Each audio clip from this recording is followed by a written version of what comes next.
I'm Clover, and boy have I got a crazy story to share with you. But before I spill the beans, please like and subscribe. Growing up, my mom and I were constantly butting heads. She was a marine biologist and dreamt of making me some kind of scientist too. Unfortunately for her, I loved fashion, and the only person who got me was Mom's sister, Aunt Lydia. Aunt Lydia ran a small boutique in the city, and even though she didn't make much money, she was the happiest person I knew. She always encouraged me to pursue my interest in fashion and even taught me to sew. Every day I would skip school and run to my aunt's boutique to watch her work, and while I loved it, it didn't reflect well on my report card. You got a D in science again? You go to the best school, you have the best tutors, and you still disappoint me. When I was your age, I didn't even have a school in my area. I had to walk 10 kilometers, cross a desert, swim through a canal, and walk over 3 bridges to reach the nearest school.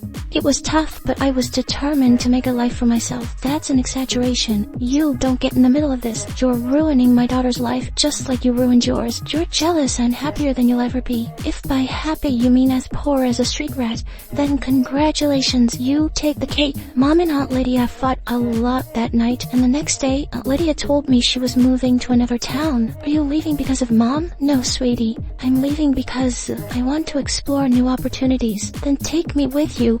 I hate going to school anyway. You will finish your school and then follow your dreams. Now, I have something to keep you company while I'm gone. Aunt Lydia handed me the keys to her boutique and the cutest Pomeranian puppy I'd ever seen in my life, Bonnie, and she became my best friend. Of course, I missed my aunt, but with Bonnie by my side, I felt less lonely. She followed me everywhere, and to my mom's horror, I even slept in my bed. Even my friends adored Bonnie, and they gave me the idea to start a vlog based on her. I posted a bunch of videos with Bonnie, but what really picked up was when I started posting videos of us dressed in coordinated outfits that I designed. By the time I was 17, my vlog with Bonnie got really popular, and people even started reaching out for custom orders. I had my aunt's old sewing machine, so I started taking orders online, and finally had my own business. Life was good, but Mom still thought I was wasting my time. Not that I cared. I was busy making my dreams come true. Then one evening, I was out walking with Bonnie when I noticed a cute ribbon shop. I was checking it out when suddenly, Bonnie started growling. I turned around and saw this girl staring in her face. I knew it was you. You're the girl who dresses up like her dog on her vlog. Hey, excuse me? Oh, don't get me wrong. I meant that as a compliment. I'm a big fan. Her name was Daisy, and she told me she was new to the neighborhood. We talked for a while before I noticed that it was late, so I left. The next morning, I had one of my big arguments with Mom, so I was in a really sour mood, and as soon as I walked into my class, I saw Daisy sitting at the back. She saw me too and slid into the seat next to mine. And we meet again.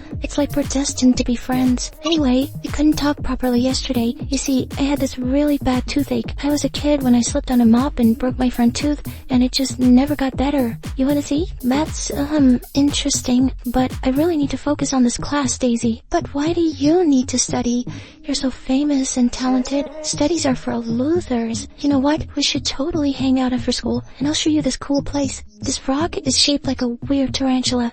Oh my god, just stop joking. You're giving me a migraine. What part of I need to focus do you not understand? I bit a bit louder than I thought, and the whole class fell silent while Daisy looked really hurt. I wanted to apologize immediately, but before I could, the teacher asked me to leave for disrupting the lesson. Later that day, I saw Daisy sitting in the cafeteria alone and walked up to her. Can we talk? No, I need to focus on this spoon so I can bend it with my mind. I'm sorry, I had a really bad argument with my mom and took it out on you. It's just that my mom doesn't get me. She just wants me to do whatever she's saying without thinking about what I want. I get it. Parents can be so weird sometimes. My dad's a lawyer and wants me to be just like him, but I want to be a stand-up comic. Do you want to hear a joke? Why does an ant never get sick? Because it has antibodies. Oh, one more? Why does the ant never smell bad? Because it wears deodorant.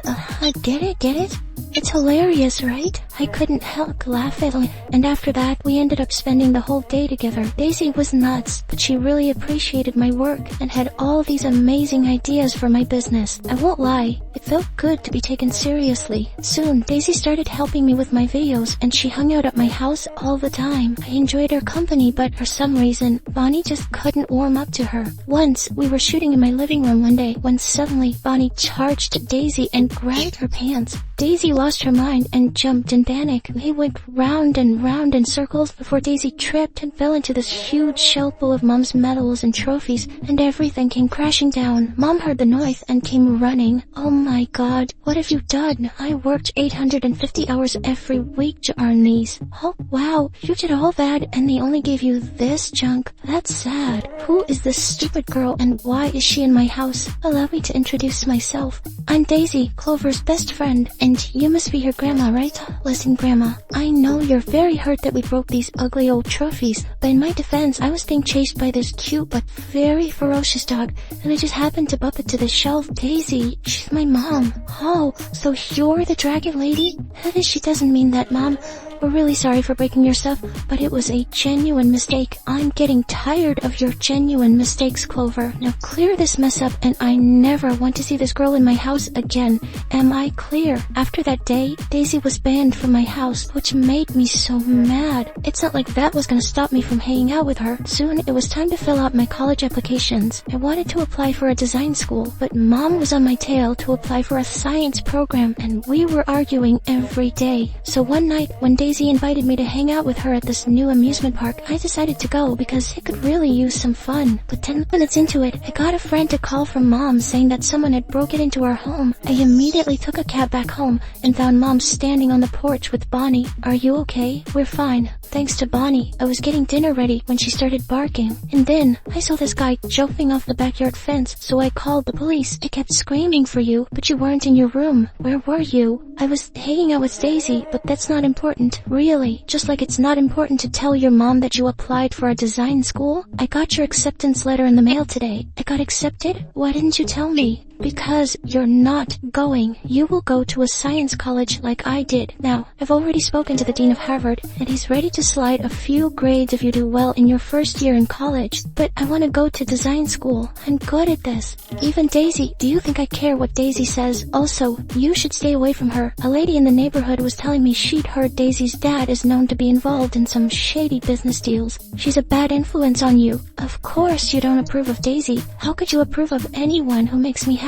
First Aunt Lydia, now Daisy. That's not fair, Clover. Yes, it is. Just like it's fair enough to choose my own career path. I want to study design, so that's what I'll do. Saying that, I grabbed Bonnie's leash and walked outside. We kept walking till I cooled down, and when I stopped, I realized I was in some unknown street. I was trying to figure out my way back, when suddenly, this car stopped out of nowhere, pushed me away, grabbed Bonnie, and left. I ran after the car, screaming for help, but I turned a corner and banged right into something, and I fell and passed out. When I woke up, I was in my room with Mom and Daisy staring in my face. What happened? What is Daisy doing here? She's the one who found you passed out in front of your school. What were you doing there? My school? Why, I remember being out on a walk with Bonnie, and then we got lost. Oh my God, Bonnie, someone kidnapped her. I have to find her. They'll have to rest. You're in shock. And as for Bonnie, I'll talk to my dad. I told you he's a lawyer, right? He has friends in the police department who can help. Daisy spoke to her dad, and we filed an official complaint. But a whole week went by, and we got no leads. I even reached out to my older clients and posted on my vlog, but that didn't work either. I was running out of time and patience, so I decided to speak to Daisy if she could ask her dad to fast-track the case. But when I called her, she didn't answer her phone, so I went to her place when I saw a huge truck parked outside and people were moving furniture from inside the house. I got closer, trying to figure out what was happening, when I heard a low growling. I looked around and figured that the noise was coming from one of the crates covered with a huge cloth. I lifted the cloth, and inside was Bonnie and a few other dogs that looked just like her. Bonnie saw me and started barking, and then someone sprayed something in my face. Suddenly, my head started spinning, and everything went black. When I woke up, I was in the basement, tied to a pole, with Daisy sitting in front of me. Oh my God, what's happening, Daisy? Why am I here? Let me go. You talk so much, you're giving me a migraine. Blah, blah, blah. That's what you told me in class that day, remember? I wanted to punch your face, but I couldn't because I needed you to get close to Bonnie. But why? That's when Daisy told me how a couple of months back, her dad made a couple of bad investments and lost all their family money. They lost our house, status, everything. Dad took this huge loan from a crazy mafia lady to start a new business, but that didn't work either. I guess he's just stupid anyway. Now this mafia lady wants our money back, but obviously we don't have any. So she gave us this crazy challenge to get her all these Pomeranian puppies. Apparently, these lay bags are worth a lot. Also, they're super rare. But what does this mafia lady want these dogs for? Make a coat or something? Or she's just obsessed with puppies? How the heck am I supposed to know? We managed to get a few of them, but when I saw Bonnie on your vlog, I just knew I had to add her to the collection. So I came here, fooled you into being my friend, and waited for the right time to take Bonnie. I would have gotten to her way sooner, but the stupid dog almost bit my dad. He had to jump off the fence and he broke his knee. He's been limping ever since. So it was your dad who broke into my house that night. How could I have been so blind to have trusted a snake like you? No clue. Guess you're as stupid as my dad. Told you I'm funny. That's not funny. I turned around and saw Mom standing in the doorway along with Bonnie and a few policemen. I always knew you were trouble. Daisy growled at my mom before the police handcuffed her and dragged her away. As Mom untied me, Bonnie jumped in my lap and started licking my face. How did you find me, Mom? After Bonnie's kidnapping, I got paranoid. I installed this tracking app on your phone. What? Relax. I didn't see you in your room, so I thought you might be at Daisy's. I'm so sorry, Mom. I should have taken your advice and never trusted her blindly. The truth is, you trusted Daisy because she showed faith in you, which I never did, and I'm really sorry. I've decided I'm sending you to Lydia next month. Her business is growing and she could use an extra hand. Really, I love you, Mom. You're the best.